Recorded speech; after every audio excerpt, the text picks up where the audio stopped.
Welcome to The Way I See It. In this six-part series where I feature General Surgeon Dr. Titus Odedun, this particular film interviews him about the brand new truck which he's bought to provide health services free of charge to poor rural communities in Nigeria. I start by asking him to tell me about the truck. This has always been my other vision, to be able to deliver health care free for people who are not as privileged as we are in parts of Africa, where people are very ill and they can't even afford the transport to get to the hospital, which oftentimes is hundreds of miles away from them. So I've always had a vision that with the grace of God, I will be able to at least make a little contribution from what God has done for me. So I decided to have a free mobile medical unit that can go to remote areas of Africa, in particularly Nigeria, and in particularly Western Nigeria, if possible to extend it. So I have commissioned from Italy, because it's left-hand drive in Nigeria, and vehicles in Britain are right-hand drive. So it has to come from continental Europe. So I've commissioned a left-hand drive truck that is 4x4, that is capable of going in remote areas when there are no good roads. Because as we know, the infrastructure back in Nigeria, which is Africa's leading economy, leaves a lot to be desired. So the truck has to be capable of being driven in very poor terrain. So I have commissioned this truck in Italy to come to be delivered to the Midlands in the UK. And here in the UK, separately, I've commissioned a trailer.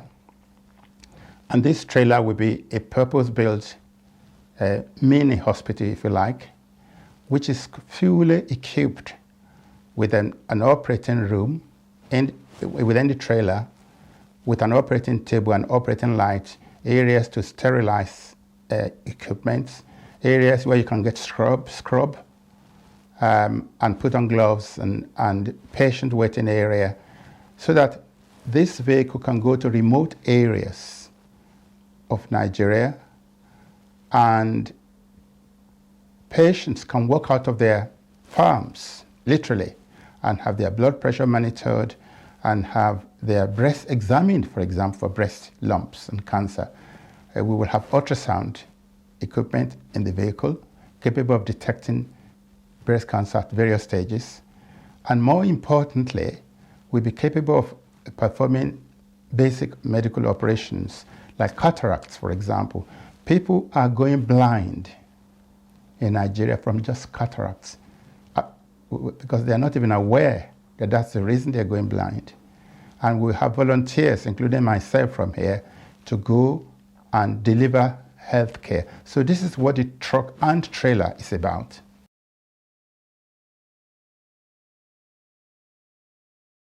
Well, I have registered in the UK. I started this happily with my own money that I donated to a charitable foundation. I've registered with the Charity Commission in the UK, a charitable foundation called the London Medical Centre, Rachel Ayoka Foundation. Rachel Ayoka is my mother's name, in memory of my mother, my late mother. And this foundation is now registered with the Charity Commission. I have not received any donation from anyone. It's just the money that I've put in that I'm spending. And this foundation will then gather volunteer medical team from here and from Nigeria who will work for no fee whatsoever. I will pay their flights to Nigeria if they are coming from the UK, and their accommodation in Nigeria, so say 2 weeks. And the ones in Nigeria will join us with some security, obviously, and we will travel to remote areas, and people will hear through their local radio that a medical team from the United Kingdom is coming to help. And they don't need to be afraid that they have to pay anything. And they can just walk in there, and whatever they have, we will do our best to treat them.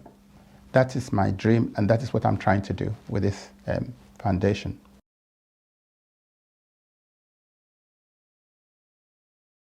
We have targeted Osun State in west part of Nigeria, about 50 miles from Ibadan, which is the largest town in Nigeria, and perhaps about 150 miles from Lagos, which is the old capital on the coast. These people in the area, every part of Nigeria is needy as far as medical care is concerned. It's very sad, but that's the truth. But that's where we hope to start with. If I get more funds, either of my own or from other donors, then I could extend it. But I have put enough money to keep us going for 10 years to start with.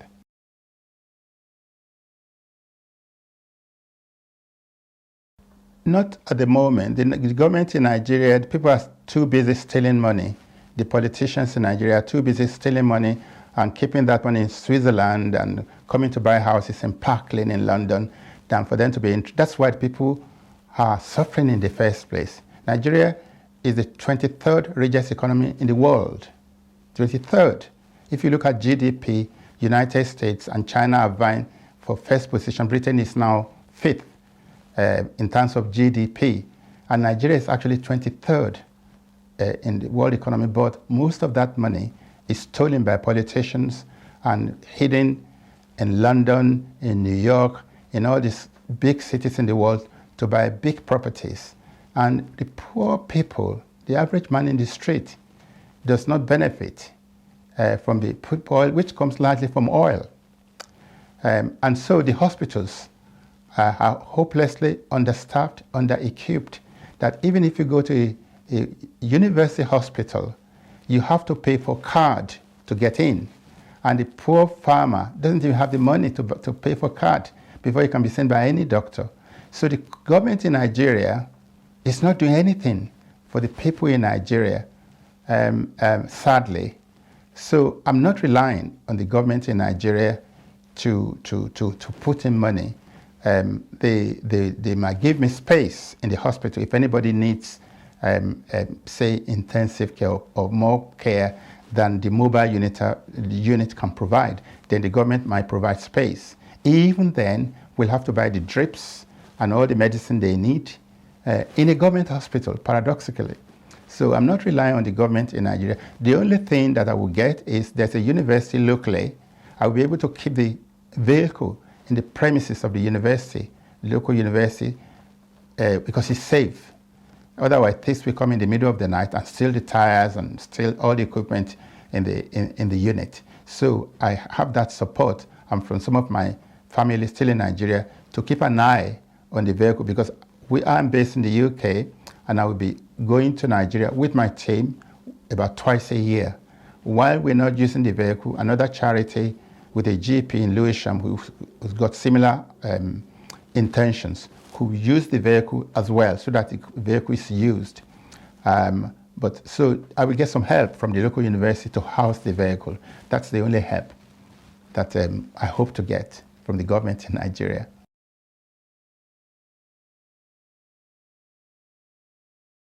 I feel that if I can come to the United Kingdom at the time I did, and manage through trials and tribulations to get to where I am today, I owe something to the society, not only to Britain, but to Nigeria. Britain, I have given my services to Queen and Country over the years, and I'm still mentoring young doctors, young people from all walks of life. Whatever I can do, I feel that I owe something to the society that made me what I am today, both United Kingdom and Nigeria. And that is what moved me, that I see people suffering in Nigeria through no fault of their own. When you're sick, it's not your fault that you're ill. And yet your own government is doing nothing to help you. And this is what moved me, that I feel that at the end of the day, whatever I have, when the God calls me, I'm not going to be able to take anything with me. I've got to leave everything on this earth. So I might as well try and make some difference to people who are suffering. So that's what motivates me. That's what is driving me, that I can take none of these things with me when I go.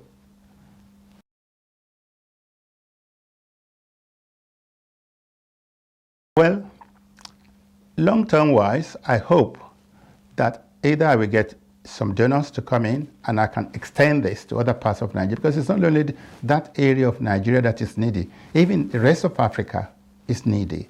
So long-term wise, I hope that I will be able to either get other organizations or other individuals who may want to come in, who can see what I can see.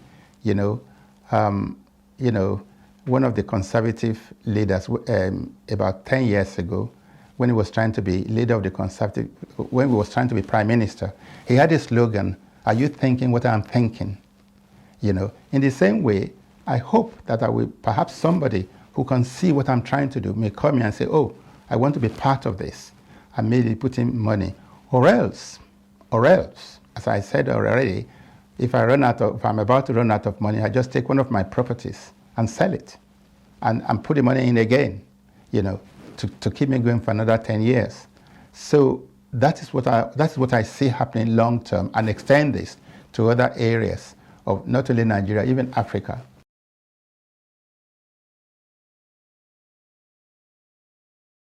In addition to these projects, going side by side with it, it's not just healthcare. I am also intending to help schools in Nigeria. Some schools don't even have running water, that we can dig boreholes for schools so that they can have water, maybe give educational support to disadvantaged children. Thanks for watching. My motto is that in as much as possible, we seek to be the because of and not the in spite of, and try to make a difference to other people's lives. Be inspired. See you next time on The Way I See It.